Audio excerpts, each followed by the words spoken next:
So now welcome in third part land resource and agriculture के बारे में हम पढ़ रहे थे। हमने काफ़ी कुछ इस चैप्टर के बारे में समझा। वैसे तो बेसिकली लैंड रिसोर्स के बेस पे सारी चीज़ें इस चैप्टर में समझाने की कोशिश करी जा रही है, तो आगे हम वीडियो में आगे बढ़ रहे हैं। तो अगर आप लोग ईपी फैमिली के साथ टेलीग्राम अकाउंट पे नहीं जुड़े हैं तो ज़रूर जुड़िए, नोट्स वहाँ पे अवेलेबल हो जाते हैं और इंस्टाग्राम अकाउंट पे आपको बहुत सारी भरपूर नॉलेज मिलती रहती है, तो वहाँ पे भी ज़रूर हमारे साथ जुड़ सकते हैं। तो दोस्तों, लैंड रिसोर्स एक ऐसा रिसोर्स है, अनंत है। मैं कहूँ तो ऐसा कहना बिल्कुल गलत होगा, क्योंकि जिस तरीके से जनसंख्या बढ़ती जा रही है तो हमारा लैंड, हमारी ज़मीन नहीं रहेगी। तो उस लैंड को रिसोर्स हम इसलिए मानते हैं क्योंकि हम उस रिसोर्स का इस्तेमाल भरपूर तरीके से अपने अनाज के लिए, अपने फूड ग्रेन्स के लिए करते हैं। अब हम भारत ही नहीं बल्कि अलग अलग जगहों पे आप देख सकते हैं कि अलग अलग चीज़ें हम लोग उगाते हैं।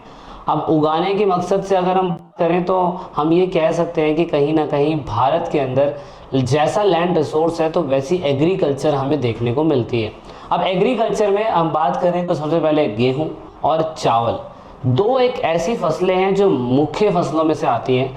अब पेपर के अंदर ये पूछ लिया जाता है कि किस तरीके से जो गेहूं, चावल, कॉटन, जूट, फाइबर या तेल के कुछ क्या कहते हैं हो गया, दालों की कुछ फसलें होंगी, गन्ना, ऐसी मेजर क्रॉप्स होती हैं जो भारत के अंदर उगाई जाती हैं। अब अगर ये क्रॉप्स भारत के अंदर उगाई जाती है तो हमें इतना ज़रूर पता होना चाहिए कि उसके लिए किस तरीके से क्लाइमेट चाहिए, कैसी मिट्टी चाहिए, उसके साथ साथ ये कौन से सीजनल क्रॉप में आती है, उसके बाद इसको कितना पानी चाहिए, क्या वर्षा वाला पानी चाहिए या हमें नॉर्मल जो हम सिंचाई करते हैं उसका पानी चाहिए, या सिर्फ इसे एक ही बारी में इसको क्या कहते हैं सिंचाई करेंगे और ये फसल हो जाएगी। तो every criteria you need to understand. और आपको एक आईएएस और पीसीएस अधिकारी होने के नाते ये भी पता होना चाहिए कि ये फसलें भारत के किन हिस्सों में लगाई या उगाई जाती। तो एक एक करके थोड़ा सा समझ फसलों का। जैसे कि पहले ट्रॉपिकल ह्यूमिड एरिया, इसे हिंदी में आर्द्र क्षेत्र बोलते हैं। मतलब अगर ये जो क्रॉप है कहीं पे भी उगाई जाती है, अगर आपको जब 11 की ज्योग्राफी पढ़ा रहा था तो उसमें मैंने आपको समझाने की कोशिश करी होगी कि ह्यूमिड एरिया कौन सा होता है, ट्रॉपिकल ह्यूमिड एरिया कौन सा होता है, किस क्या कहते हैं, वगैरह वगैरह सब कुछ मैंने समझा। वहाँ पे भी मैं आपको बता रहा था, तो उसमें भी आप फोकस करते हैं तो पूरे ह्यूमिड एरिया होगा। मतलब इसे बोलते हैं उष्णकटिबंधीय आर्द्र क्षेत्र, जहाँ पर थोड़ी बहुत गर्मी भी हो और नमी भी हो मिट्टी के अंदर, तो ऐसे पाया जा सकता है। भारत के अंदर हरित क्रांति के बाद हमने चावल की किस्मों में बहुत ज़्यादा बढ़ोतरी देखी थी। चाइना के बाद एक टाइम पे इंडिया दूसरे नंबर पे आया था फूड प्रोडक्शन में, चावल की खेती में, लेकिन अभी दूसरी कंट्रियाँ हैं। लेकिन दोस्तों यहाँ पे चावल की 3,000 में उगाई जाती है। आप बासमती चावल आपने सुना होगा, लेकिन सेंधा चावल सुना होगा। लेकिन दोस्तों ऐसी बहुत टाइप की फसलें हैं चावल से रिलेटेड जो हम सुन ही नहीं पाते, जो हम देख ही नहीं पाते, लेकिन ऑफकोर्स उगाए जाते हैं। भारत का इलाका आप देखें तो यहाँ पे grow sea level to 20 metres altitude. चावल की खेती सिर्फ प्लेन सरफेस पे ही नहीं होती है, जैसे कि आप देख सकते हो उत्तर प्रदेश, बिहार, पंजाब, हरियाणा और साउथ के कुछ ऐसे प्लेसेस यहाँ पे खेती होती है। ऐसा नहीं है कि चावल की खेती सिर्फ प्लेन सरफेस पे होती है। ज़मीन से 2000 किलोमीटर की हाइट पे भी हम चावल की खेती कर सकते हैं, एक अच्छी बात है ये। और ऑफ कोर्स भारत अभी भी 22 से 25% चावल की खेती करता है, तो ये मेजर क्रॉप हो सकती है। आप देख सकते हैं बहुत ज़्यादा मेजर क्रॉप है हमारे लिए। और दूसरी बात, चीन के बाद अभी तो दूसरा स्थान है, लेकिन ये बदलता रहता है। चीन हमेशा आगे रहा है फूड क्या कहते हैं उसके उगाने के चक्कर में, चावल उगाने के चक्कर में, क्योंकि मेजर क्रॉप ना उसकी यही है। मेजर क्रॉप में हम देख सकते हैं कि चीन बहुत अच्छे लेवल पे फूड प्रोडक्शन में चावल इतनी बड़ी लेवल पे खेती करता है जिसका हम कुछ कह नहीं सकते, है ना। तो अब आप इंडिया का अगर मैप देखने की कोशिश करें तो ये प्लेसेस है जहाँ कह सकते हैं कि मेजर एरिया और माइनर एरिया। ये वाला हो गया में दिया हुआ है पेपर के अंदर, एग्जैक्टली आपको पता होना चाहिए कहाँ कहाँ पे लगता है। अब बात करते हैं गेहूं की, तो गेहूं जो है दोस्तों टेम्परेट जोन के ऊपर होता है। क्लास 6 के अंदर टॉरेज जोन और टेम्परेट जोन के बारे में मैंने बताया था। टॉरेज जोन क्या होता है थोड़ा सा आप समझने की कोशिश करिएगा, आई होप आपको थोड़ा बहुत तो समझ में आएगा ही आएगा। तो ये कुछ ऐसा है, ये इक्वेटर है और इक्वेटर के साथ साथ अगर आप ये वाला प्लेस देखें तो ये टॉरेज जोन के ऊपर आता है, और ये वाला प्लेस अगर आप देखें तो टेम्पर्ड जोन के अंदर आता है। तो टेम्पर्ड जोन भारत ही नहीं बल्कि और वर्ल्ड के सिनेरियो में अगर हम फोकस करने की कोशिश करें तो हमें ये वाला जोन जो देखने को मिल रहा है इसे हम टेम्पर्ड जोन बोलते हैं। ये जोन पे ही सबसे ज़्यादा आप कह सकते हैं कि जो पूरे के पूरे वर्ल्ड के अंदर, जो संसार के अंदर जो भी विश्व के देश के जितने भी कंट्री हैं इसके बीच में आती है, वो कंट्रियों के अंदर चावल बहुत बड़ी गेहूँ बहुत बड़ी मात्रा में उगाया जा सकता है, इसलिए टेम्पर्ड जोन की फसल ये ज़्यादा है। सेकंड मोस्ट इम्पॉर्टेंट क्रॉप है गेहूं के चावल के बाद गेहूं एक ऐसी क्रॉप है जो बहुत बड़ी मात्रा में हम लोग उगाते हैं और रोजमर्रा की लाइफ के अंदर तो हम खाते ही खाते हैं। भारत का 12% हिस्सा इसी की खेती कर रहा है। ऑफ कोर्स विंटर में इसे उगाया जाता है और फिर बाद में इसे समर में काट लिया जाता है। तो यहाँ पे मोस्टली अगर आप देखें तो ये अंडर इरीगेटेड कंडीशन के अंदर भी ग्रो हो जाता है, मतलब ज़्यादातर पानी तो खैर चाहिए लेकिन ज़्यादा लेवल पे नहीं, पर अगर हमें इसे 3-4 बार पानी दे दें तो डिपेंड करता है एरिया का और मिट्टी का कि कहाँ पे कैसा होता है, तो ठीक ठाक ये फसल दे देता है। ये ज़रूर याद रखिएगा, इंडिया का पोषण अनाज की फसलें मतलब आपका गेहूं साउथ में बहुत कम है, ना के बराबर यहाँ पे उग रहा है ना, तो वो उसके रूप में कुछ और चावल से रिलेटेड चीज़ें ज़्यादा खाना पसंद करते हैं क्योंकि वहाँ पे जिस टाइप की खेती होती है तो इंसान वही खाता है ना, तो ये भी है। दूसरा ज्वार है, ज्वार आप देख सकते हैं, ज्वार 16.55% ये फसल उगाई जाती है ज्वार की, तो ये बहुत बड़ी बात है, इतना भारत के अंदर उग रहा है ज्वार। ऑल्टरनेटिव ऑप्शन है, ये फूड का सेमी एरिड जोन जहाँ पे थोड़ी बहुत नमी हो ज़मीनों के अंदर, ये वहाँ पे उग जाता है, एक अच्छी बात है।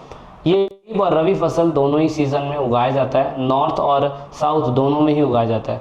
साउथ के विंध्याचल के अंदर रेन फॉरेस्ट क्रॉप है और यहाँ पे काफ़ी अच्छी मात्रा में लो के अंदर भी इसको उगाया जा सकता है, तो ये ठीक ठाक है, यानी कि पानी कम लेता है ये, ठीक है, पानी कम लेता है ये।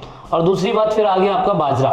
दोस्तों बाजरा के बारे में देखें तो हॉट और ड्राई क्लाइमेट दोनों की कंडीशन के तरह से उगाया जा सकता है, अच्छी बात ये है इसकी। उसके बाद ये इसके साथ साथ हम कुछ दूसरी क्रॉप्स भी उगा लेते हैं बाजरा के साथ, ठीक है, बाजरा के साथ हम दूसरी क्रॉप उगाते हैं, भारत के अंदर इसे मोटा अनाज कहा जाता है। 5.2% पे ये फसल भारत के अंदर उगाई जाती है और काफ़ी हद तक मैं कह सकता हूँ कि लो रेनफॉल वाले इलाके के अंदर, राजस्थान जैसे इलाकों के अंदर, अभी पंजाब जैसे इलाकों के अंदर अभी भी इसकी खेती काफ़ी अच्छे लेवल पे होती है। दूसरा है मक्का। मक्का दोस्तों ऑफकोर्स इसको खाने दोनों रूप में से इस्तेमाल करा जाता है। 3.6 क्रॉप परसेंटेज ये उगाई जाती है, पूरे ऑल ओवर इंडिया में उगाया जाता है इसको, तो ऐसा नहीं है कि सिर्फ एक ही राज्य उगाता है, सभी उगाते हैं। साउथर्न स्टेट के अंदर थोड़ी बहुत मात्रा इसकी डिक्लाइन पे है, साउथ में उस तरीके से एटमॉस्फेयर नहीं है, पर सेंट्रल इंडिया और नॉर्दर्न इंडिया के अंदर ये मक्का काफ़ी बड़ी मात्रा में है। दाल में अगर बात करें तो दालें हमें उगाना इसलिए ज़रूरी है क्योंकि इनका बहुत अच्छा रिसोर्स है। दालों के बहुत टाइप हैं, आप देख सकते हैं कि ये नेचुरल फर्टिलिटी के बिहाफ पे उगता है, हमें इसे ज़्यादा मशक्क़त नहीं करनी पड़ती ऐसी खेती के लिए। हम इसके अंदर ये देखने की कोशिश कर सकते हैं कि इंडिया के अंदर जो दालें हैं ना, उसका बहुत तेज़ी से डेवलपमेंट हमें देखने को मिल रहा है। ये ड्राई लैंड के अंदर भी उग जाते हैं और ऑफ कोर्स इनको ज़्यादा पानी की ज़रूरत नहीं पड़ती है, इसीलिए पूरे इंडिया के अंदर 11% क्रॉप का इसी को मिलता है। जैसे कि कुछ सिलेक्टेड दालें, हम सारी दालें तो नहीं पढ़ सकते, जैसे चावल की 3000 किस्में, ऐसे दालों की तो पता नहीं कितनी सारी किस्में, उसमें से कुछ चना है, अरहर है, मूंग है, उसके बाद कुछ ऐसी दालें हैं जो हम डेली मलका है, कुछ दालें हम ज़्यादातर उगाते हैं। अगर हम अरहर की बात करें, यानी कि किसकी बात करें, अरहर की, ग्राम अरहर को हम चना बोलते हैं ग्राम को। अगर हम ग्राम की बात करें तो सब ट्रॉपिकल एरिया जहाँ पर थोड़ा बहुत पानी हो वहाँ के इलाकों में से उगाया जा सकता है। मोस्टली ये रेन फीडेड क्रॉप्स है, इसको रबी सीजन में उगाया जाता है, बारिश के मौसम में ज़्यादातर इसको देखा जाता है। मेन बात ये है कि इसको 2-3 बार पानी अगर आप दे दोगे तो उतने में ही काफ़ी अच्छी क्रॉप ये उग जाएगी, और इसीलिए आप कह सकते हैं कि भारत के अंदर 2.8% की क्रॉपिंग इसकी होती है। आप कहोगे कि सारी चीज़ें याद कैसे रखी जाए, सारी चीज़ें याद रखने का तरीका अरहर की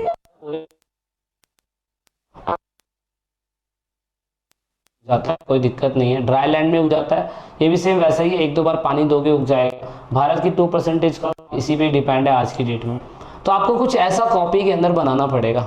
कॉपी के अंदर क्या बनाना पड़ेगा कि आपको क्रॉप लिखनी पड़ेगी, सीजन कौन सा है, टेम्परेचर कौन सा है, बारिश कितनी चाहिए, मिट्टी कैसी चाहिए, उसके फीचर्स क्या है, ऑफ कोर्स फीचर्स में कहाँ कहाँ वो उगता है, उसका लोकेशन कहाँ कहाँ वो उगता है। आपको ये पूरा टेबल बनाना पड़ेगा। अगर इतने सारे टेबल में नहीं बनाना, सिर्फ क्या कर लीजिए, आप सिर्फ टेम्परेचर लिख लीजिए, आप रेनफॉल लिख लीजिए, आप सॉइल लिख लीजिए और लोकेशन लिख लीजिए।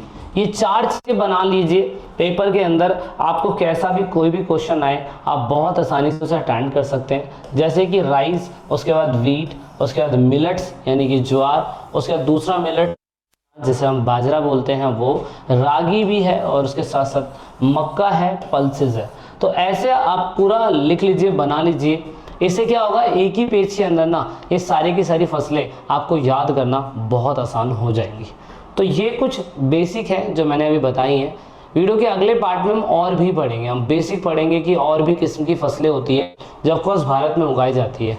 मतलब ये तेल है कुछ लोगों के लिए, उसके अलावा कपास है, कॉटन है। कॉटन का मार्केट किस तरीके से इंडिया में गिर रहा है, लेकिन हम फिर भी उगाने की कोशिश कर रहे हैं। साथ साथ में हम ये भी देखने की कोशिश करेंगे कि वीडियो के चौथे पार्ट में आगे बढ़ेंगे और भी चीज़ें देखने की कोशिश करेंगे कि क्या क्या चीज़ें पेपर में इंपॉर्टेंट रहेंगी।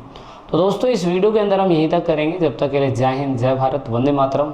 वीडियो अच्छी लगी तो लाइक शेयर सब्सक्राइब जरूर करिएगा। वीडियो के अगले पार्ट में जल्दी मिलेंगे। This is it in this video. जय हिंद, जय भारत।